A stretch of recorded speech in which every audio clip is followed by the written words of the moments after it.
Magandang araw po sa inyong lahat. Ang kwentong inyong mapapakinggan ay tungkol sa binatang si Miguel na naninirahan sa baryo na pinamumunuan ng malupit na si Don Bertuso. Nang bumuo si Miguel ng isang samahan laban kay Don Bertuso, ay nalaman yon ng mayamang lalaki. Dahil doon ay nagsimula na ang impyerno sa buhay ni Miguel. Nakulong siya nang dahil sa isang krimen na hindi naman niya ginawa. Sa kulungan ay nakilala ni Miguel si Tatang Emong na isang manunugis. Naging malapit ang dalawa sa isa't isa at maraming natutunan si Miguel kay Tatang Emong. Magagawa pa bang iligtas ni Miguel ang baryo nila mula kay Don Bertuso gayong nasa kulungan siya? Ano ang magiging papel ni Tatang Emong sa buhay ni Miguel? Ngunit bago po ang lahat, mga idol, huwag po nating kalimutang mag-subscribe, mag-like at i-hit ang notification bell sa aking YouTube channel na The Voice Addict at Apong Isaac para sa mas marami pang makapigil hininga na kwentong aswang at katatakutan mula sa mundo ng kababalaghan. Umpisahan na po natin ang kwento. Pagmasdan niyong lahat ang lalaking nasa inyong harapan. Ganito ang mangyayari sa sino mang susubukan tumakas sa baryong ito. Tandaan niyo, ng bawat pagsuway sa aking mga utos ay may kapalit na kaparusahan. Ganon din ang kumakalaban sa akin. Nay, kawawa naman po si Mang Delfin. Tignan niyo, at napakaraming sugat ng likod niya dahil sa latigo ni Don Bertuso. Ano po kaya kung tulungan natin siya? Kung gusto mo nang mamatay ay gawin mo yan. Magpasalamat ka na lang at isa ka sa mga napili ni Don Bertuso na maging tauhan niya. Kaya ligtas ka at kami ng tatay mo sa kanyang kalupitan. Isa ang binatang si Miguel at ang nanay niyang si Aling Patricia sa mga taong nasa harapan ni Don Bertuso. Sa paanan ni Don Bertuso ay naroon ang nakadapang si Mang Delfin. Nasa gitna sila ng malawak na taniman ng mga gulay na pagmamay-ari ni Don Bertuso. Sige na! Bumalik na kayo sa mga gawain nyo. Ang mga alipin ay magpatuloy sa pagtatrabaho, habang ang aking mga tauhan ay magbantay sa mga alipin. Kapag may nakita kayo nagpapahinga at tatamad-tamad, ay huwag kayong magdadalawang isip na parusahan sila. Magkakasabay na umalis ang mga taong nasa harapan ni Don Bertuso. Habang naglalakad palayo si Miguel, ay nakatulala siya. Hindi maalis sa isip niya ang kaawa-awang itsura ni Mang Delfin. Nanghihina yon at halos hindi na makagalaw. Puro sugat at dugo ang likod nito dahil sa malalakas na latay mula sa latigo ng malupit na si Don Bertuso. Nagtangka kasi yung tumakas pero nahuli ng mga tauhan ni Don Bertuso. Sinabihan ko na si Delfin na huwag niya nang ituloy ang balak niyang pagtakas, pero ginawa niya pa rin. Tignan mo ang nangyari sa kanya. Kahit naman po ako gugustuhin ko pong makaalis sa impyernong lugar na to. Sino ba namang taong makakatiis sa kalupitan ni Don Bertuso? Kapag nagkamali ka, parurusahan ka. Kapag sumalungat ka sa gusto o sinabi niya, paparusahan ka rin. Wala tayong kalayaan sa lugar na to, Nay. Mas masahol pa tayo sa mga presong nasa kulungan. Lumalabas na si Don Bertuso na ang tumatayong Diyos sa baryong to. Manahimik ka nga, Miguel. Baka mamaya niyan may makarinig sa'yo. Nagkalat na mga tauhan ni Don Bertuso, kaya mag-iingat ka sa mga pananalita mo.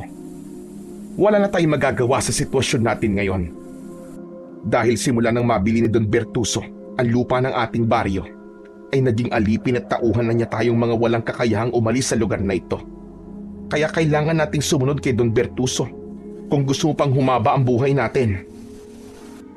Malamang, kung hindi ako isa sa mga tauhan ni Don Bertuso, matagal na akong patay.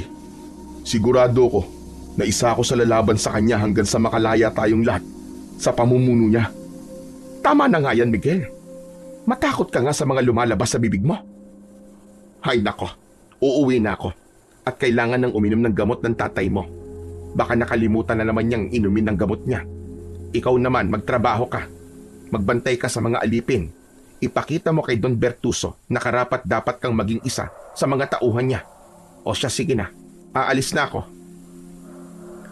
Matapos yung sabihin ni Aling Patricia ay nagmamadali na itong naglakad palayo kay Miguel. Hindi na iwasan ni Miguel ang malungkot nang maalala niya ang buhay nila bago dumating si Don Bertuso sa baryo nila. Normal ang buhay ng mga tao roon. Walang nagdidikta kung ano ang dapat nilang gawin. Pero nagbago ang lahat sa pagdating ng malupit na si Don Bertuso. Nawalan silang lahat ng kalayaan. Ang mahihina at mas mahihirap ay naging mga alipin. Habang ang malalakas ay ginawang tauhan ni Don Bertuso. Alam ni Miguel na marami ang nais na makipagpalit sa pwesto niya sa baryong yun. Bilang isa siya sa mga tauhan ni Don Bertuso, ligtas siya sa pagtatrabaho mula umaga hanggang gabi sa taniman ni Don Bertuso. Hindi rin siya gaya ng mga alipin na walang sariling bahay. Lahat ng alipin ay ikinukulong sa mga kulungan na gawa sa kawayan kapag oras na ng pagtulog upang hindi makatakas ang mga yon. Lahat ng pamilya ng mga tauhan ay ligtas din sa pagmamalupit ni Don Bertuso. Yun ang nagsisilbing kapalit sa pagiging sunod-sunuran nila sa malupit nilang amo. Sa araw na yon ay isa si Miguel sa nagbabantay sa mga alipin na nagtatrabaho sa taniman ng mga gulay. Nakita niya si Mang Delfin na kahit nangihina at sugatan na, ay pilit pa rin nagtatrabaho. Nais niya sana yung tulungan, pero alam niya na siya ang mapapahamak kapag ginawa niya yon. Pagsapit ng alauna ng hapon, ay sandaling nagpahinga ang mga alipin para kumain. Habang kumakain ang mga alipin, ay nakabantay pa rin sina Miguel. Habang nakatayo si Miguel sa ilalim ng isang puno, ay lumapit sa kanya ang matalik niyang kaibigan na si Lando. Isa ito sa mga alipin. Oh, kumusta ka na, Miguel? Sarap talaga ng buhay mo. Patayo-tayo ka na lang habang kami nakabilad sa araw na parang mga bayawak. Ikaw talaga, Lando. Hindi ko naman ginusto na maging tauhan ni Don Bertuso eh. Saka, wala rin naman tayong pinagkaiba. Pare-parehas lang tayo na sunod-sunuran kay Don Bertuso. Pare-parehas nga tayong mga sunod-sunuran. Pero mas masarap pa rin ang buhay niyong mga tauhan. Tatayo lang kayo, magbabantay. Kapag may nakita kayo nagkamali o tatamad-tamad, sasaktan nyo. Sila lang yun, no? Kahit kailan ay hindi ako nanakit ng mga alipin. Alam mo, natutol ako sa karasan. Kung may magagawa nga lang ako para matapos sa itong paghihirap natin eh, ginawa ko na noon pa. Kung ako nga lang ang masusunod, ayoko nang maging tauhan ni Don Bertuso eh. Ganun ba? Eh kung gusto mo, palit na lang tayo ng posisyon eh. Ikaw na ang maging alipin at ako na magiging tauhan. Ano, gusto ba? Buti sana kung papayag si Don Bertuso. Hindi ba siya mismo ang pumili kung sino ang mga magiging tauhan niya? Eh di, irekomenda mo ako sa kanya. Sabihin mo kay Don Bertuso na mas mapapakinabangan niya ako kapag ginawa niya akong isa sa mga tauhan niya. Sige na naman, Tolo. Malay mo naman, pumayag si Don Bertuso, di ba? Ayaw mo ba nun? Parehas sa tayong tauhan. Ligtas na ako sa parusa. Pero Tol, hindi madali ang hinihiling mo eh. Hindi ako malapit kay Don Bertuso. Hindi ako gaya ng ibang tauhan niya na parang linta kung makasipsip sa kanya. Bakit kasi hindi ka magpalangis sa kanya. Ipakita mo na tapat ka talaga sa kanya para kapag may gusto ka ay madali mo makukuha, di ba? Naku, kung isa ako sa mga tauhan niya, gagawin ko ang lahat para maging malapit kay Don Bertuso. Alam mo naman dito sa baryo natin, kapag may tiwala si Don Bertuso sa'yo, maganda panigurado magiging buhay mo kumpara sa iba. Kaya nga, gusto ko talagang maging isa sa mga tauhan niya eh. Hayaan mo, Lando. Kapag nagkaroon ng pagkakataon, ay sasabihin ko kay Don Bertuso yung sinabi mo sa akin. Pero hindi ko may papangako na kukunin ka niya bilang isa sa mga tauhan niya. Yan! Yan ang gusto kong marinig sa'yo. Salamat pare ah. O paano, babalik na ako sa pagtatrabaho at baka mamaya maparusahan mo pa ako eh. Nakangiting tumango si Miguel kay Lando.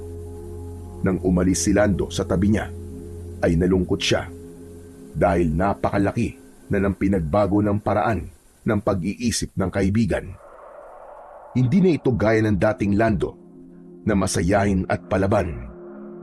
Alam niya na karamihan ng mga tao sa baryo nila ay binago ng takot ng mga ito kay Don Bertuso. Aminado kasi silang lahat na sa sandaling suwayin nila si Don Bertuso at paalisin sila sa lugar na yon ay wala na silang ibang mapupuntahan. Gabi na nang umuwi si Miguel sa maliit nilang kubo. Nakita niya ang kanyang ama na nakaupo sa papag habang nakatingin sa kawalan. Ang nanay naman niya ay nasa isang sulok at may tinatahi na damit. Nagmano si Miguel sa mga magulang niya. Saka siya umupo sa tabi ng tatay niyang si Arnulfo. Sige na, kumain ka na dyan. Pritong galunggong ang ulam natin. Mamaya na po, Nay. Hindi pa naman po ako nagugutom. Nay, kumusta na po pala si tatay? Nagsalita na po ba siya? Hindi pa. Saka wag ka nang umasang magsasalita pa ang tatay mo. Hindi na yun mangyayari lalo na hindi siya natitignan ng doktor. Kausapin ko po kaya si Don Bertuso at sabihin ko po na baka pwedeng dali natin sa ospital si tatay. Ano ka mo? Nagpapatawa ka ba, Miguel? Sa tingin mo ba ipapayag si Don Bertuso? Pero sige, sabihin na natin pumayag siya. Saan naman tayo kukuha ng pera na pambayad sa therapy ng tatay mo? Sige nga. Pero Nay, hahayaan na lang po ba natin na ganyan po si tatay? Sa ngayon ay wala tayong magagawa, kundi ang tiisin ang kalagayan ng tatay mo. Magtiis na lang tayo sa halamang gamot na sinabi ng albularyo. Malay mo, doon siya gumaling. Saka ang mahalaga ay buhay siya kahit hindi siya nagsasalita. Naaawang tinignan ni Miguel ang kanyang ama. Simula kasi nang mamatay ang lolo niya, na tatay ng tatay niya, ay hindi na ito nagsalita.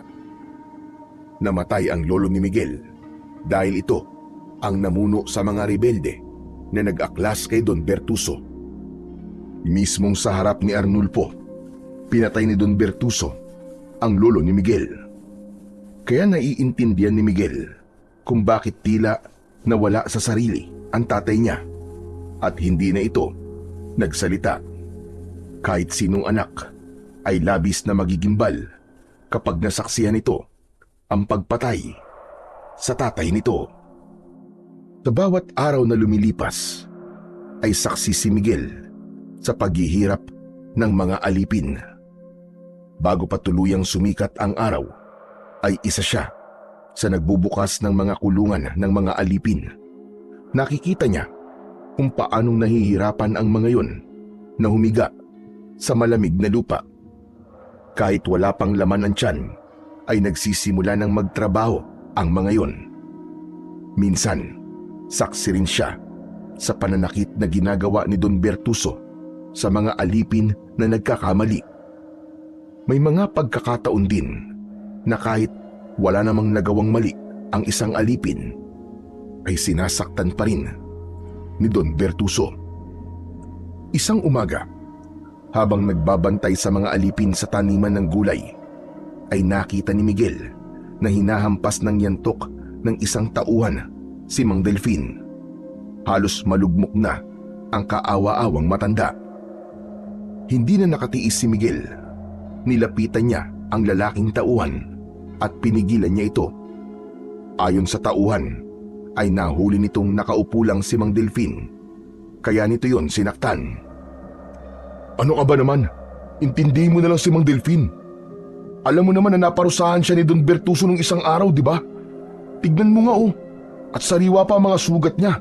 Tapos dadagdagan mo pa. Siguro naman may tatay at lolo ka.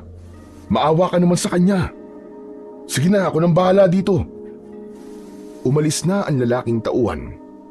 Inalalayan ni Miguel si Mang Delfin sa pagtayo at dinala niya ang matanda sa lilim ng isang malaking puno.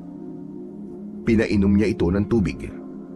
Matapos uminom ng tubig ni Mang Delfin, ay bumalik na ito sa pagtatrabaho. Pinigilan ito ni Miguel at aniya ay magpahinga na lang ito. Pero natatakot si Mang Delfin na may ibang tauhan na makakita rito at muli itong saktan. Nagulat si Miguel nang lumapit sa kanya si Aling Patricia. May dala itong mga damit na bagong laba. Labandera kasi ang nanay niya sa mansyon ni Don Bertuso. Miguel anak, anong ginagawa mo? Bakit po? Ay nako, huwag ka na nga magmaang-maangan. Nakita ko na tinulungan mo si Mang Delfin.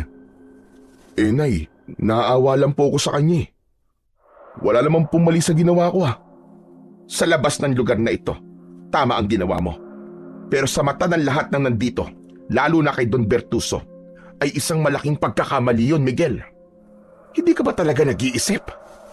Paano kung may magsumbong kay Don Bertuso? Anong gagawin mo? Sige nga. Tandaan mo, kapag nagalit sa iyo si Don Bertuso, hindi lang ikaw ang mapapahamak, kundi pati rin kami ng tatay mo. Gusto mo bang mula sa pagiging tauhan ay maging alipin ka? Gusto mo bang maranasan ang mga nararanasan ng mga alipin? Pasensya na po, Nay. Hindi ko po kasi kayang walang gawin kapag may nakikita po ako nahihirapan.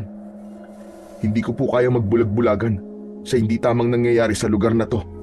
At anong gagawin mo? Magiging rebelde ka? Nakalimutan mo na ba nangyari sa lolo mo? Gusto mo bang magaya sa kanya, ha? Alam mo, yung pagiging mabait mo ang ikakapahamak natin. Umayos ka, Miguel. Kung gusto mo manatili sa kung nasaan ang pamilya natin sa lugar na ito, ay matuto kang sundin ang lahat ng sinasabi ni Don Bertuso. Matapos yung sabihin ni Aling Patricia, ay iniwanan na nito si Miguel. Nanlambot si Miguel sa mga sinabi ng nanay niya. Tuluyan na rin kasing nilamon si Aling Patricia ng takot nito kay Don Bertuso, kaya naiintindihan niya kung bakit ito nakakapagsalita ng ganun. Tumingala siya sa kalangitan at hiniling niya na sana ay dumating pa ang araw na makakalaya silang lahat mula sa malupit na si Don Bertuso. Nang sumunod na araw ay nabulabog ang lahat nang natagpuan ang walang buhay na katawan ni Mang Delfin sa bukana ng taniman ng mga gulay. Kalunos-lunos ang lagay ng bangkay ng matandang lalaki. Wakwak ang tiyan nito at wala ng lamang loob. Nagkaroon ng bulong-bulungan na aswang daw ang may gawa nun kay Mang Delfin. Dahil doon, mas tumindi ang takot ng lahat, lalo na't hindi na lang si Don Bertuso ang kinatatakutan nila, kundi maging ang aswang na pinaghihinalaang gumagala sa baryo nila. Isang gabi, naatasan si Miguel na magbantay sa mga biyag sa kulungan. Napansin niya na labis ang panghihina ng lahat, kaya nang nakita niya si Lando na nasa gilid ng kulungan, ay lumapit siya rito para mag-usisa. Lando, ano nangyayari sa inyo? Bakit parang hinang-hina kayo? Hindi mo ba alam? Napeste ang taniman ng mga gulay. Yung malapit sa paanan ng bundok. Nagalit si Don Bertuso, kaya hindi niya kami pinakain ng buong araw. Kahit tubig nga hindi rin niya kami binigyan. Kung tutuusin, ay wala naman kaming kinalaman dun eh. Nadamay lang kami. Hayop talaga. Wala talagang awa si Don Bertuso. Pinagsisilbihan na nga natin siya nang wala tayong nakukuhan sahod, ay ganito pa ang ginagawa niya sa atin. Pare, hinang-hina na ako. Baka naman pwede mo kaming tulungan. Kahit tubig lang sana oh. Para kahit papano ay may laman ang aming sikmura ngayong gabi. Sige, huwag ka mag-alala. Gagawa ko ng paraan. Ikukuha ko kayo ng tubig. Nagtungo si Miguel sa likod na bahagi ng mansyon ni Don Bertuso. Sigurado siya na sa oras na yon ay tulog na ang kanilang amo, kaya kampante siyang tulungan ang mga alipin. Kumuha siya ng isang timba at pinuno niya yon ng tubig mula sa poso. Wala siyang nakitang baso, kaya tabo na lamang ang inilagay niya sa timba. Binuksan ni Miguel ang kulungan na kinaroroonan ni Lando at ng iba pa. Nang iabot niya sa mga naroon ang isang timba ng tubig, ay nagunahan ang mga yon sa pag-inom. Teka, dahan-dahan lang. Huwag kayong mag-agawan. Marami pang tubig sa poso. Awang-awa si Miguel sa mga tao habang umiinom ang mga yon ng tubig.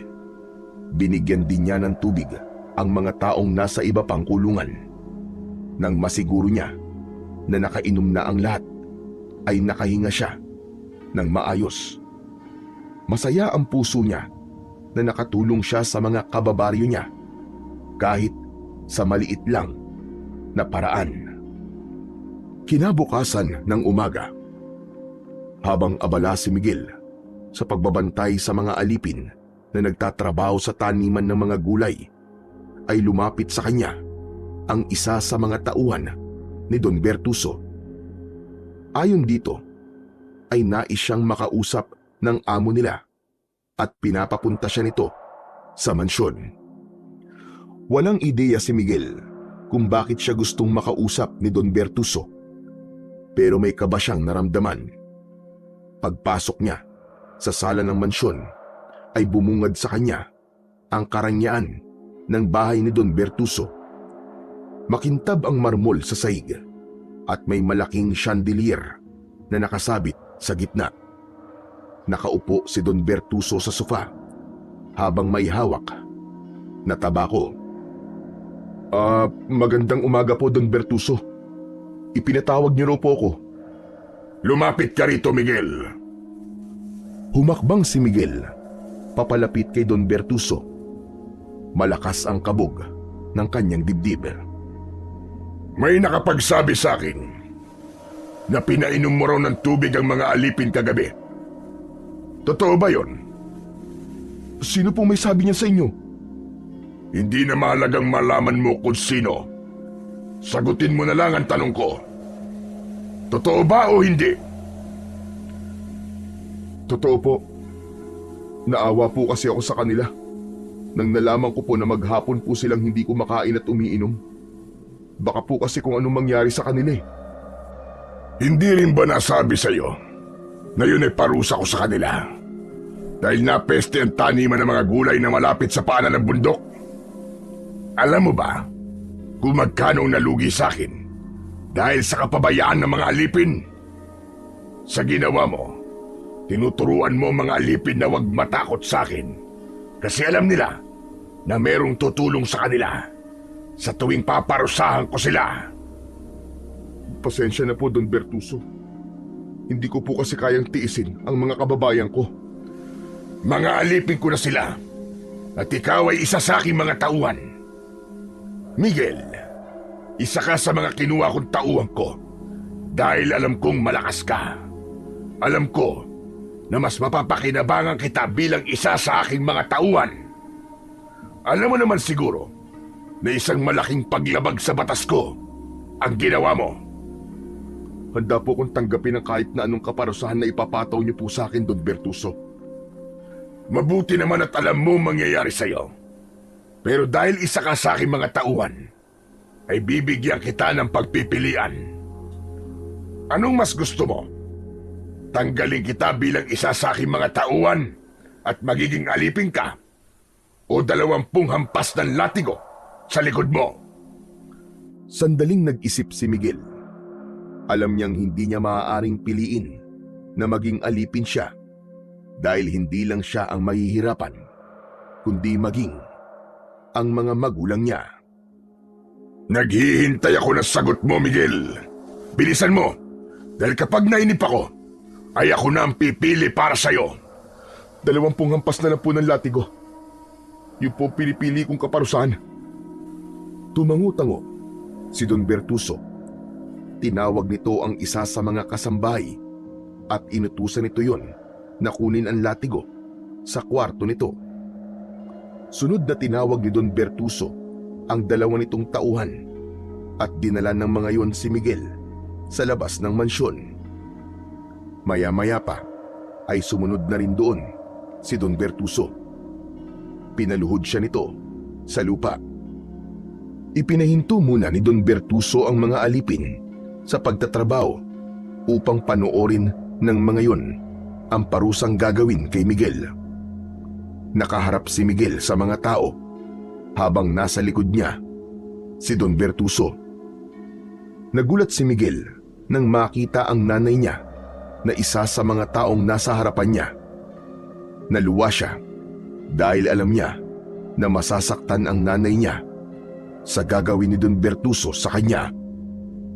Ngayon, masasaksiyan niyo kung ano ang mangyayari sa mga taong sumusuway sa aking mga batas. Gusto ko ring ipakita sa inyo na hindi lang mga alipin ang pinaparusahan ko. Kahit mga tauhan ko ay makatatanggap din ng parusa sa sandaling gumawa sila ng labag sa aking kagustuhan at batas. 3 magkakasunod na hampas ng latigo ang unang natanggap ni Miguel. Mariin siyang napapikit. Naramdaman niya ang hapdi nang tila napunit ang balat niya sa likod. Tumiim ang bagang niya nang naging sunod-sunod na ang paghampas ni Don Bertuso sa likod niya. Tiniis niya ang sakit at pinilit niyang maging matatag. Habang patuloy si Don Bertuso sa pagpaparusa kay Miguel, ay nakatingin si Aling Patricia sa kanya. Halatang pinipigilan ni Aling Patricia ang pagpatak ng luha nito. Nang natapos na si Don Bertuso sa paghampas ng latigo, ay tuluyan ng napalugmok si Miguel sa lupa. Napahalik siya sa lupa habang nanginginig ang buo niyang katawan. Halos wala na siyang maramdaman sa kanyang likod. Tinapakan pa ni Don Bertuso ang likod ni Miguel, kaya impit siyang napasigaw dahil sa labis na sakit. Magsilbing aral sana sa inyo ang nasaksiyan nyo ngayong umaga. Alipin man o tauhan ko ay walang ligtas sa aking kaparusahan. Kung ayaw nyong nangyari kay Miguel, ay matuto kayong sumunod sa akin. Tandaan nyo na nandito kayo para pagsilbihan ako kapalit ng pananatili nyo sa aking lupain. Sige na, bumalik na kayo sa inyong mga gawain. Sabay-sabay na umalis ang mga taong nasa harapan ni Miguel. Bumalik na si Don Bertuso sa mansyon nito. Naiwan doon si Patricia na nangingilid ang luha habang naaawang nakatingin kay Miguel. Lalapit sana si Patricia pero mabilis na itinaas ni Miguel ang isa niyang kamay. Wag po kayong lumapit. Huwag niyo po akong tulungan dahil baka madamay po kayo, Nay. Ayos lang po ako. Huwag po kayong mag-alala sa akin. Umiim ang bagang ni Aling Patricia at wala na yung nagawa kundi ang umalis. Nang maiwang mag-isa si Miguel, ay sa kanya pinilit na tumayo. Alam niyang kahit sugatan siya, ay kailangan pa rin niyang magtrabaho. Sa kabila ng parusang natanggap niya, ay wala siyang pinagsisisihan sa ginawa niya dahil mas mahalaga sa kanya na nagawa niyang tulungan ang mga alipin. Kinagabihan, pag-uwi ni Miguel sa bahay nila, ay sinalubong siya ng nanay niya na galit na galit. Sa kabila ng galit nito, ay pinili pa rin itong linisan at gamutin ang mga sugat ni Miguel sa likod. Ano ba kasing ginawa mo? At pinarusahan ka ni Don Bertuso? Binigyan ko po kasi ng tubig kagabi ang mga alipin. Naawa po kasi ako sa kanila kasi maghapon po silang hindi kumain at uminom ng tubig. Nakita mo na? Yang pagiging maawain mo, ang pagiging mabait mo, ang magpapahamak sa'yo. Diyos ko naman, anak. Napakalalim ng mga sugat mo, tignan mo. Siguro naman ay magtatanda ka na ngayon. Wala po akong pinagsisisihan sa ginawa ko, Nay.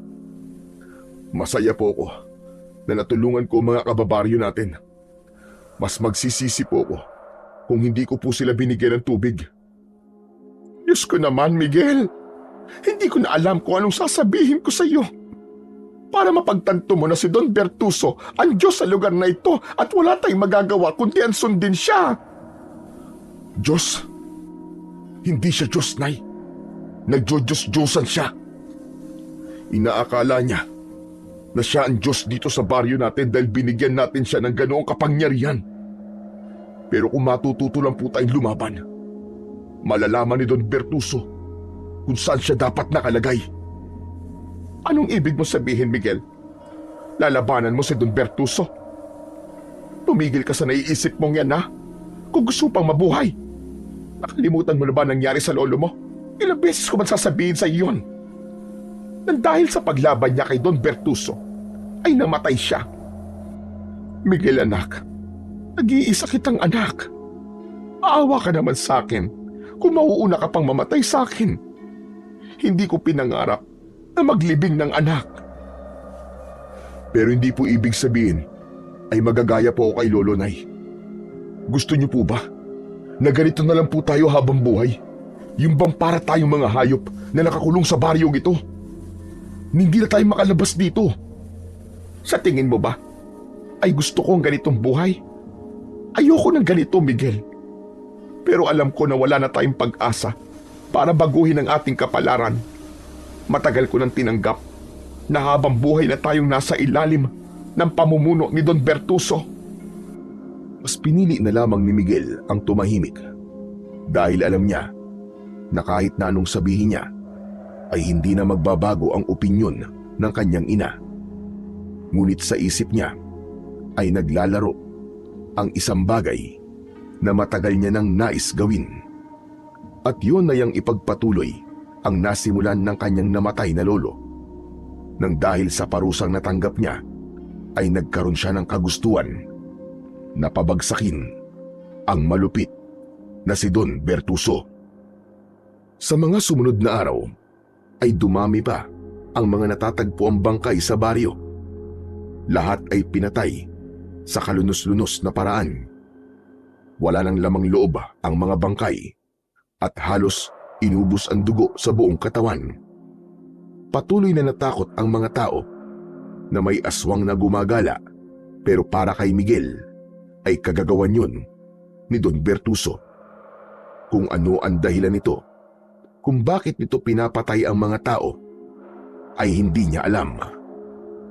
Gaya ng planong naisip ni Miguel, ay kinausap niya ang mga dating kasapi ng grupo ng mga rebelde na pinamumunuan noon ng kanyang lolo. Sinabi niya sa mga yon na handa siyang mamuno upang simulan ang pag-aaklas laban kay Don Bertuso. May ilan na umayaw, pero meron ding sumang-ayon kay Miguel at isa na roon ang kaibigan niya na si Lando. Tuwing may pagkakataon ay nagpupulong sila ng palihim upang pagplanuhan ang pagpapabagsak na gagawin nila kay Don Bertuso. Isang tanghali, habang kumakain ng pananghalian, ay nagtipon-tipon sina Miguel kasama ang ilan sa mga kasapit ng mga rebelde laban kay Don Bertuso. Hindi na natin kailangan patagalin ang ating paghihirap. Oras na para kumilos tayo, para makalaya na tayo sa kalupitan ni Don Bertuso. May naisip ka na ba magandang plano, Miguel? Meron. Mamayang gabi ay susunugin natin ang mansyon ni Don Bertuso. Gagawin natin yon habang natutulog siya. Kailangan natin masiguro na hindi siya makakalabas sa bahay niya at kasama siyang matutusta doon. Wala nang ibang paraan para matapos ang pang-aalipin niya sa atin, kundi ang kamatayan niya. Pero baka makulong tayo kapag ginawa natin yan. Madali lang palabasin na aksidente ang sunog. Tandaan nyo, kamatayan lang ni Don Bertuso ang tanging makapagpapalaya sa ating lahat. Ipinaalam ni Miguel ang iba pang detalye at kanyang plano. Natuwa siya dahil lahat ay sumang-ayon sa gusto niyang mangyari. Matapos ang pagpupulong, ay umasa si Miguel na bukas ng umaga ay malaya na silang lahat sa malupit na pamumuno ni Don Bertuso. Pagsapit ng alas 7 ng gabi, ay umuwi na si Miguel sa bahay nila. Nadatnan niya ang nanay niya na pinapakain ang kanyang tatay. Naupo na rin si Miguel upang saluhan ang dalawa. Miguel, kumusta maghapon mo? Sana naman ay wala kang ginawang kung ano na magiging dahilan para parusahan ka ulit ni Don Bertuso. Wala po, Nay. Ayos lang naman po ako. Mamaya pala ay lalagyan ko ng gamot ang sugat mo sa likod para maghilom na kagad yan. Sige po, Nay. Maraming salamat po. Matapos yun, ay tahimik nang kumain si Miguel. Pinili niya na huwag sabihin sa nanay niya ang plano nila ng mga kasama niya dahil sigurado siyang tututulan nito yun. May kaba rin siyang naramdaman pero wala siyang balak na umatras. Desidido na siyang tapusin ang kasamaan ni Don Bertuso sa gabi na yon. Ngunit sa gitna ng hapunan ay biglang pumasok ang dalawang tauhan ni Don Bertuso sa bahay nila Miguel. Hindi man lang kumatok ang mga yon.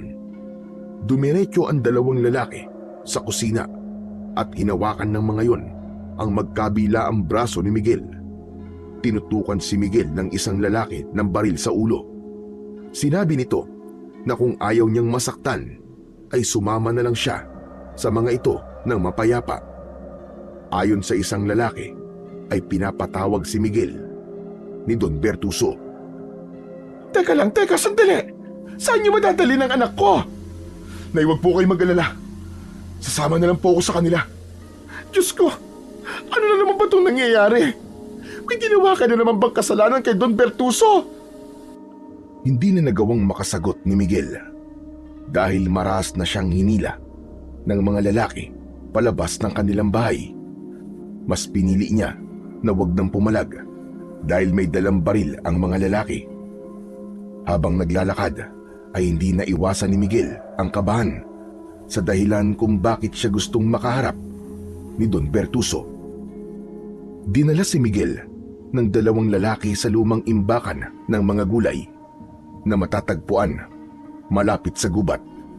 Sa pagkakaalam niya ay hindi na ginagamit ang imbakan na yun. Bukas ang mga ilaw doon at naroon si Don Bertuso. Itinali siya ng mga lalaki sa kahoy na nasa gitna ng imbakan. Tumayo si Don Bertuso sa harapan niya. Anong ibig sabihin po nito, Don Bertuso? Bakit niyo po ako kailangang itali? Alam mo, Miguel, naaalala ko sa iyo ang lolo mo. Hinding-hindi ko nakakalimutan na siya ang kauna-unahang tao sa lugar na ito na nagkaroon ng lakas ng loob na bumuo ng isang samahan ng mga rebelde para ako ay pabagsakin. Bakit ba hindi ko naisip na maaari mo rin yung gawin sa akin? Ano pong pinagsasasabi niyo? Ang akala mo ba ay hindi ko malalaman na muli mong binuo ang mga rebeldeng gusto kong pabagsakin? Talagang ang lakas ng loob mo para gawin yan. Hindi ko po alam ang sinasabi niyo. Wala po akong alam dyan. Hindi totoo yan. Kung sino man po nagsabi niya sa inyo, ay gusto lang niya ako mapahamak. Maniwala ka sa akin, Don Bertuso. Wala akong balak na pabagsakin ka. Hindi rin ako bumuo ng saman para kalabanin ka. Sinungaling! Sige, tignan natin kung makakapagsinungaling ka pa. Kapag iniharap ko sa'yo ang taong nagsumbong sa akin ng masama mong plano. Hindi makapaniwala si Miguel nang pumasok sa imbakan si Lando. Bahagya yung nakayuko at hindi makatingin sa kanya na para bang hiyang-hiya ito. Tumabi si Lando kay Don Bertuso. Lando? Lando, nung ginagawa mo rito? Para sa kaalaman mo, si Lando na matalik mong kaibigan ang nagsumbong sa akin. Lando, sabihin mo nga kung ano ang pinaplano niyong gawin ngayong gabi. Plano po nila, Miguel, na sunugin ang inyong mansyon habang natutulog kayo. Gusto po niyang mamatay kayo sa sunog na yun at palabasin na aksidente ang lahat para hindi kami makulong. Walang niya ka, Lando! Walang niya ka! Traidor ka! Akala ko ba'y kakampi ka namin? Itinuring pa naman kitang kaibigan tapos ganito lang palang gagawin mo sa akin? Traidor ka! Napakawalang niya mo! Traidor! Pasensya ka na, Miguel. Sa totoo lang, ayoko naman talaga sumama sa grupo niyo eh. Pero syempre, kaibigan kita. Kaya nahiya akong tumanggi nung inaya mo ko. Pasensya ka na talaga, Tol. Huwag mo akong tawagin, Tol! Hayop ka! Hindi mo alam ang ibig sabihin ng salitang yan! Traidor! Tumahimik na kayong dalawa. Naririndi na ako sa kadramahan ninyo. Ngayon, Miguel, siguro naman ay napatunayan ko na sa'yo na lahat ng kumakalaban sa akin ay hindi nagtatagumpay. Tignan mo ang nangyari sa'yo ngayon. Tandaan mo, hindi pa isinisilang sa mundong ito ang taong magpapabagsak kay Don Bertuso.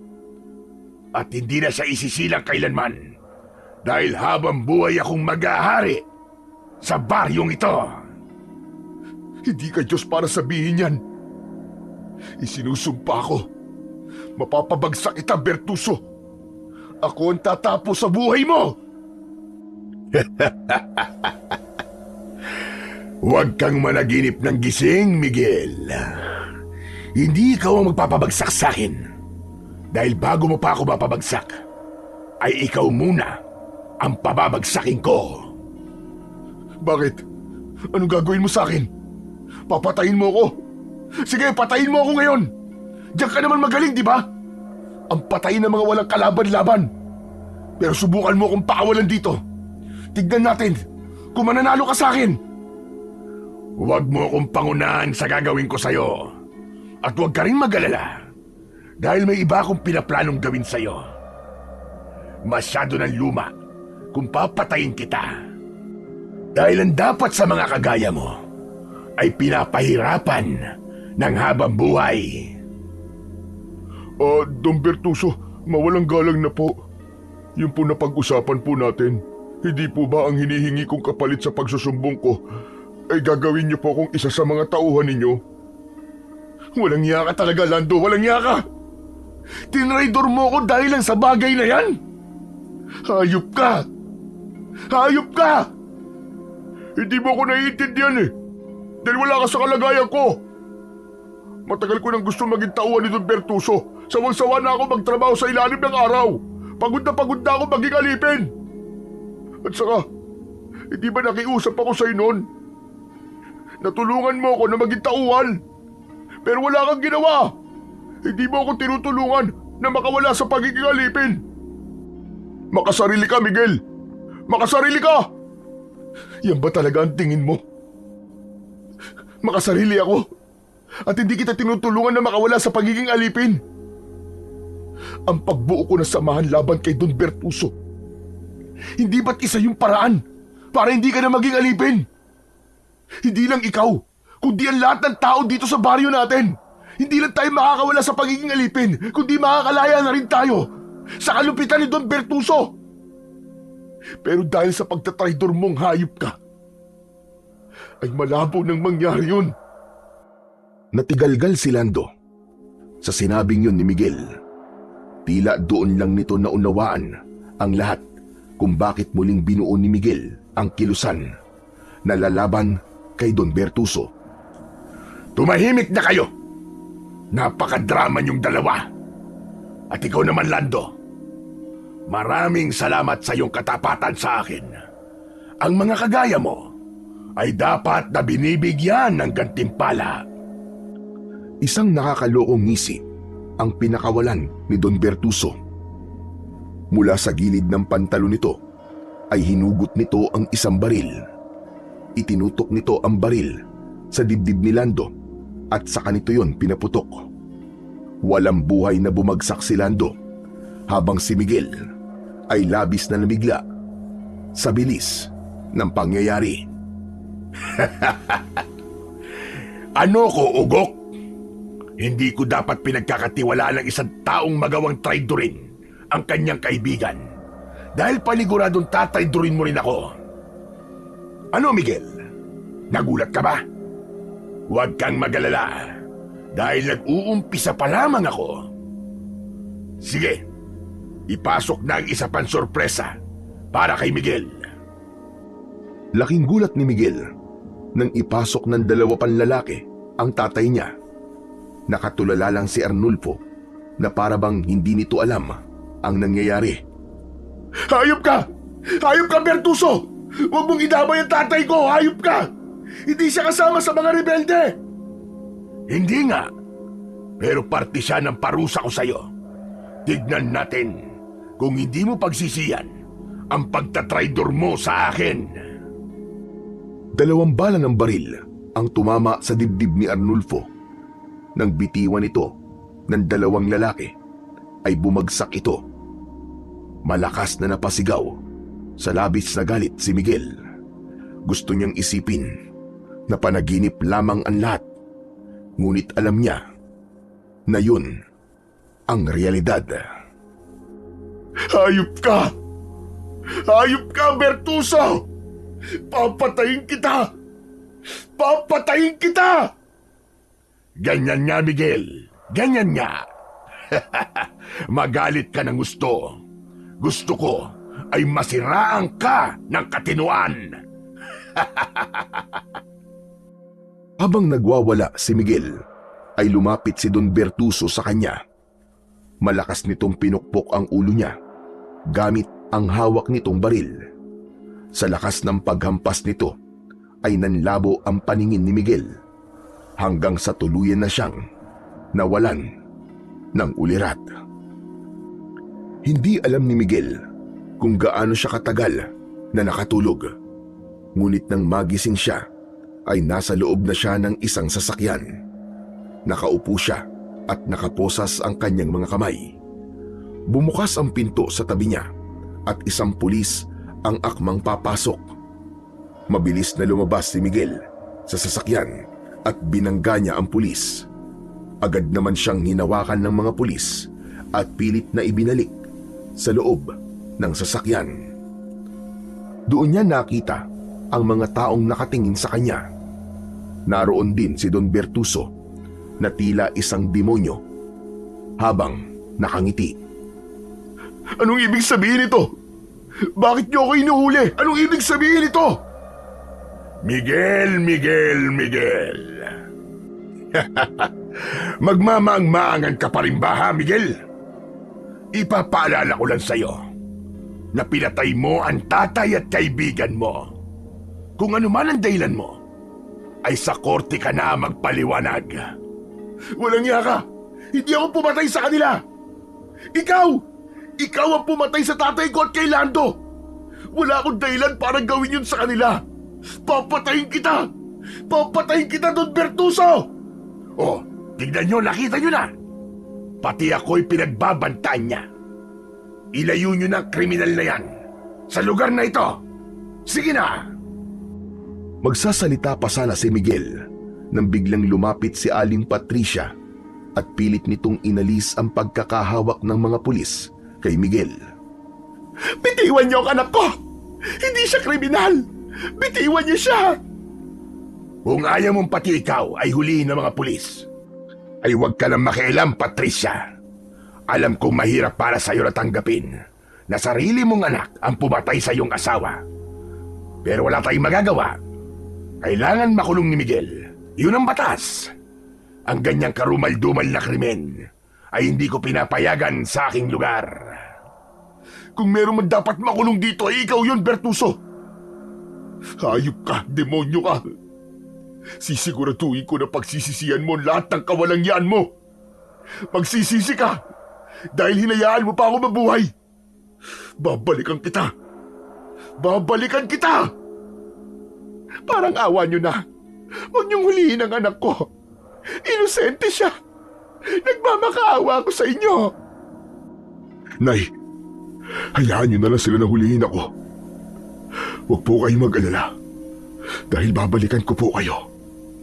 Ipangako niyo po sa akin na magpapakatatag po kayo. Umiiyak na umiling si Aling Patricia. Baka sa mukha nito ang pagtutol sa sinabing yun ni Miguel. Hinayaan na lamang ni Miguel na hulihin siya ng mga pulis. Hindi na siya nanlaban dahil napagtanto niyang mas lalo lamang hindi magiging maganda ang sitwasyon kapag nagpumiglas pa siya. Nang umandar na ang sasakyan ng mga pulis, ay tinignan ni Miguel ang lugar nila. Nangako siya sa kanyang sarili na hindi yun ang huling beses na makikita niya ang baryo nila. Isinumpa niya na magbabalik siya roon at sisiguraduhin na niya ang pagbagsak ni Don Bertuso. Labag man sa kalooban, ay tinanggap na lamang ni Miguel ang kanyang mapait na kapalaran. Sandali lang na nagkaroon ng imbestigasyon at agad na siyang nahatulan ng pagkakakulong sa kasalanang hindi niya ginawa. Napakasakit para sa kanya na iniisip ng mga tao sa lugar nila na siya ang kumitil sa buhay ng sarili niyang tatay at kaibigan. Ngunit naniniwala siya na darating ang panahon na malilinis din niya ang kanyang pangalan. Dinala si Miguel sa isang malayong kulungan. Unang araw pa lang niya sa kulungan ay may hindi na kagad magandang nangyari. Nagkamali kasi siya ng higaan na napili dahil pwesto na pala yun ng kinatatakutang preso na si Bogart. Pinugbog siya ng mga tagasunod ni Bogart at wala siyang nagawa dahil mag-isa lang siya. Isang tanghali, habang kumakain si Miguel, ay isang matandang lalaki ang umupo sa harapan niya. Hindi niya yun pinansin, pero nakita niya na nakatitig ang matandang lalaki sa kanya. "Tatang, bakit po kayo nakatingin sa akin ng ganyan? May problema po ba?" Ako, wala akong problema. Pero ikaw, mukhang malaki ang naging problema mo. Nakita ko na binugbog ka ng mga alipores ni Bogart dahil humiga ka sa higaan ni Bogart. Hindi ko naman po alam na may nakapwesto na pala sa higaan na yun eh. Wala po palang pinagkaiba ang kulungan na to sa lugar na pinanggalingan ko. Kahit dito, ay may nag-ahari-arian din. Ganito talaga rito. Kapag ipinakita mong mahina ka, wala, kakayang-kayanin ka nila. Kaya kung ako sa'yo, dumikit ka palagi sa akin. Iginagalang ako rito dahil isa ako sa pinakamatagal na preso rito. Pero sa totoo lang, hindi ako dapat nandito eh. Alam mo bang, nakulong ako dahil pumatay ako ng isang pamilya ng mga aswang. Hindi naniwala ang mga pulis na aswang ang pamilyang yun. Kaya yun, kalaboso ako. Kung alam lang nila, ang pamilyang yon ang salarin sa napakaraming patayan na nangyayari sa aming lugar, ay hindi mangyayari ito. Kahit naman po ko hindi maniniwala sa aswang na sinasabi niyo. Naiintindihan kita. Sadyang marami pa rin ang hindi naniniwala sa mga kampon ng kadiliman na tulad ng aswang. Pero ako na ang nagsasabi sa iyo. Totoo sila, bata. Oo nga pala, ang dami ko nang nasabi pero hindi ko pa alam ang pangalan mo. Ako nga pala si Emong, pero Tatang Emong ang tawag sa akin dito. Kaya pwede mo rin akong tawagin sa pangalang yon. Eh ikaw, ano bang pangalan mo? Miguel. Ako po si Miguel. Ano pala ang dahilan kung bakit ka narito, Miguel? Napagbintangan po ako na pumatay sa tatay ko at sa kaibigan ko. Pero ang totoo, yung taong naghahari-harian sa lugar namin ang may kagagawa nun. Yung demonyong si Bertuso. Nalaman po kasi ni Bertuso na bumuo ako ng samahan laban sa kanya. Nagawa po niyang paikutin ang katotohanan sa palad niya. Dahil may pera siya. Iba talaga ang nagagawa ng pera. Kahit ang katotohanan ay magiging isang kasinungalingan. Pero huwag ka mag-alala. Kung wala ka talagang kasalanan, ay makakaalis ka rito. Pero sa ngayon, magtiis ka muna at huwag kang magiging pasaway. Sa totoo lang, unang kita ko pa lang sa'yo ay may kakaiba na akong naramdaman. Kung ano ang ibig sabihin ng pakiramdam na yon, ay malalaman ko rin sa paglipas ng mga araw. Simula noon ay naging magkaibigan na sina Miguel at si Tatang Emong. Kahit paano ay masaya si Miguel dahil meron siyang nakakausap tungkol sa iba't ibang mga bagay. Ngunit sa tuwing sasapit ang gabi, lalo na kapag patulog na siya, ay bumabalik sa alaala niya ang gabi kung saan pinatay ni Don Bertuso ang tatay niya at ang kaibigan niya. Inaalala rin niya ang kanyang ina na mag-isa na sa kanilang bahay. Ganun pa man, sa kabila ng hindi magagandang nangyari sa buhay ni Miguel, ay pinili pa rin niyang magpatuloy sa buhay. Palagi niyang iniisip na hindi siya maaaring sumuko hanggat hindi siya nakakapaghiganti kay Don Bertuso. Sa paglipas ng mga araw, ay mas lalong nakilala ni Miguel si Tatang Emong. Nakita niya kung paano ito igalang ng ibang mga preso. Bukod doon, ay may talento rin ang matandang lalaki sa pagtatato. Isang umaga, habang nagpapaaraw ang mga preso sa labas ng kulungan, ay lumapit si Tatang Emong kay Miguel. Dala ng matanda ang gamit nito sa pagtatato. Ayon kay Tatang Emong, ay isang mambabatok ang lolo nito o yung nagtatato gamit ang tradisyonal na pamamaraan. Kaya natuto ito ng ganun. Miguel, gusto mo ba na lagyan kita ng tato? Talaga po? Sige po. Sa totoo lang matagal ko na pong gusto magpatato Kaya lang, wala naman po akong naiisip na magandang disenyo. Kung gusto mo, ako na lang ang mag-iisip ng ilalagay kong tato sa iyo. Saan mo ba gustong magkaroon ng tato? Dito na lang po, sa kaliwang dibdib ko. Basta wag pong bastos ang ilalagay nyo, ha? Huwag kang mag-alala. Akong bahala sa'yo. Sigurado ko na magugustuhan mo ang tato na ilalagay ko sa'yo. Sinimulan na ni Tatang Emong ang paglalagay ng tato sa kaliwang dibdib ni Miguel. Habang abala ang matandang lalaki, ay naisipan niya na kausapin ito. Tatang Emong, totoo po ba yung sinabi niyo sa akin dati na pumatay kayo ng isang pamilya ng mga aswang? Totoo yun. At wala akong pinagsisisihan na ginawa ko yun. Kasi maraming tao na ang pinatay ng pamilyang yun. Kaya dapat lang yun sa kanila. Hindi po ba may tawag po sa mga pumapas lang sa mga aswang? Manunugis. Manunugis ang tawag sa mga kagaya ko. Tignan mo itong suot kong kwintas. Ito ang agimat na nagbibigay sa akin ng lakas at kapangyarihan kapag nakikipaglaban ako sa mga nilalang na katulad ng aswang. Ipinamana pa to sa akin ng lolo ko na isa ring manunugis. Napakahalaga nito sa akin, Miguel. Ito na lamang ang bagay na meron ako na nagpapaalala sa akin sa lolo ko. Pinagmasdan ni Miguel ang suot na kwintas ni Tatang Emong. Hugis krus yun na may matutulis na mga dulo. Sa tingin niya ay gawa yun sa isang uri ng metal, pero hindi siya sigurado kung anong klase yung metal. Kakaiba nga po ang itsura ng krus na yan Marami pa itong ibang kayang gawin. Pero hindi ko na lang sasabihin kasi baka isipin mo na sinungaling ako. Pero Tatang Emong, kung manunugis po kayo, ibig po bang sabihin marami na po kayong pinatay na mga aswang? Tama po ba? Aba, oo naman. Tama yun.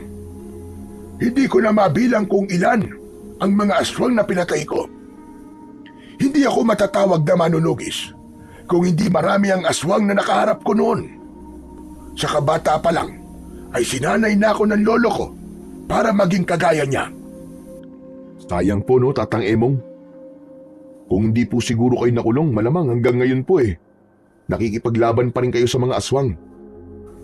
Wala na akong magagawa sa kapalaran ko, kaya tinanggap ko na lang. Naniniwala rin ako na may dahilan ng lahat ng nangyayari sa buhay natin.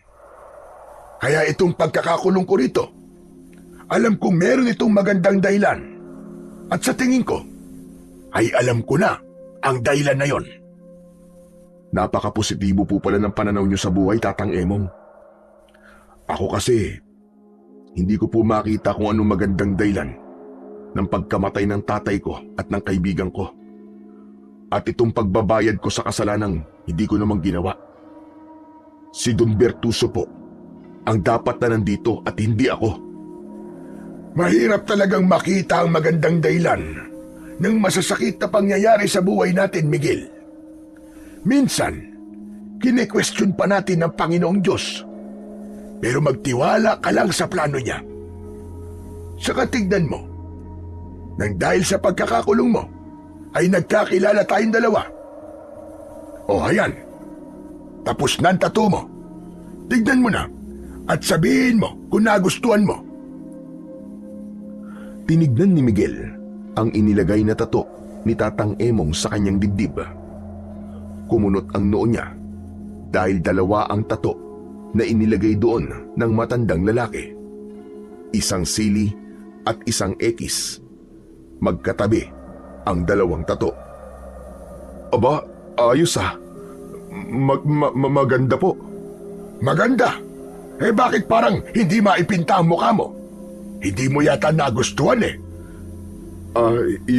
Yung totoo po, hindi ko po kasi masabi kung nagustuhan ko ba siya o hindi.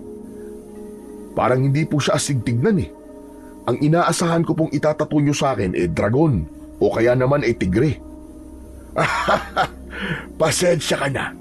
Hindi ko na kasi kayang gumawa ng mga komplikadong disenyo dahil matanda na ako. Nanginginig na ang mga kamay ko. Kaya simpleng tattoo na lang ang inilagay ko sa'yo. Ayos lang po. Ang cute nga po nitong tattoo nyo sa akin Pero bakit po pala sili at X ang nilagay niyong tattoo sa akin? Ang totoo, Miguel, ay merong ibig sabihin ng mga yan. Pero saka ko nasasabihin sa'yo. Sa tamang panahon. Bakit hindi niyo pa po sabihin sa akin ngayon, Tatang? Pasuspense pa po kayo Hindi po ako makakatulog nito sa kakaisip kung ano po bang ibig sabihin ng tattoo na to. Basta, saka ko nasasabihin sa'yo. Huwag ka nang makulit dahil hindi pa ito ang oras para sagutin ko ang tanong mo na yan. Biglang naubo si Tatang Emong. Itinakip nito ang palad nito sa bibig dahil tuloy-tuloy ang pag-ubo nito. Tinapik ni Miguel ang likod ni Tatang Emong hanggang sa huminto na ito sa pag-ubo. Nang alisin ng matanda ang kamay sa bibig nito, ay nagimbal si Miguel nang nakita niyang may bahid ng dugo ang palad nito. Tatang, bakit po may dugo ang kamay niyo? Wala ito. Napalakas lang ang ubo ko. Kaya nasugatan siguro ang lalamunan ko. Pero parang hindi po normal ang dami ng dugo na yan Tatang, may sakit po ba kayo? Ano ba sakit ang sinasabi mo? Nakita mo na napakalakas ko pa. Kaya paano ako magkakasakit? Sige nga, sabihin mo. Malay ko po bang may sakit pala kayo tapos hindi niyo po sinasabi sa akin? Wala akong sakit, Miguel. Huwag na nga kung ano-ano pa ang iniisip mo. Malakas na tumawa si Tatang Emong, pero ramdam ni Miguel na peke ang tawang yon. Hindi na iwasang mag-alala ni Miguel para kay Tatang Emong dahil tila meron itong itinatago sa kanya pagdating sa lagay ng kalusugan nito. Simula noon ay naging mapagmatsyag na si Miguel kay Tatang Emong dahil malakas talaga ang pakiramdam niya na meron itong iniindang sakit. Ngunit nagdalawang isip siya tungkol sa bagay na yon dahil palaging masigla si Tatang Emong. Isang gabi, bago sila matulog, ay ikinuwento ni Miguel kay Tatang Emong ang lahat ng nangyari sa baryo nila. Kahit si Tatang Emong ay nagalit din kay Don Bertuso. May mga tao talagang ginagamit ang kapangyarihan at estado nila sa buhay para manamantala. Ang mga ganyang uri ng tao ay masaya dito sa lupa, pero pagdating nila sa kabilang buhay, ay doon na sila sisingilin sa lahat ng kanilang mga pagkakasala. Pero hindi ko po gustong habang buhay na masaya si Bertuso dito sa lupa.